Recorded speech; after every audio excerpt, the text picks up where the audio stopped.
সামাজিক যোগাযোগ মাধ্যমে আলোচনার জন্ম দিয়েছে অভিনেতা সিদ্দিকুর রহমানের শেয়ার করা দুটি ছবি। এক ছবিতে দেখা যায় তিনি ঘরে দাঁড়িয়ে আছেন, আর অন্য ছবিতে তিনি গাড়িতে বসে আছেন।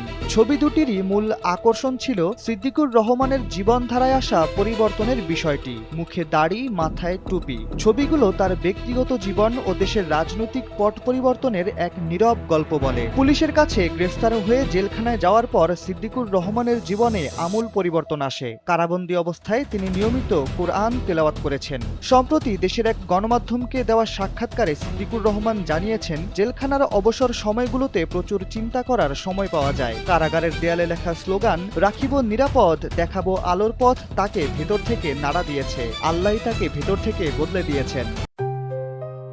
JBS holdings limited.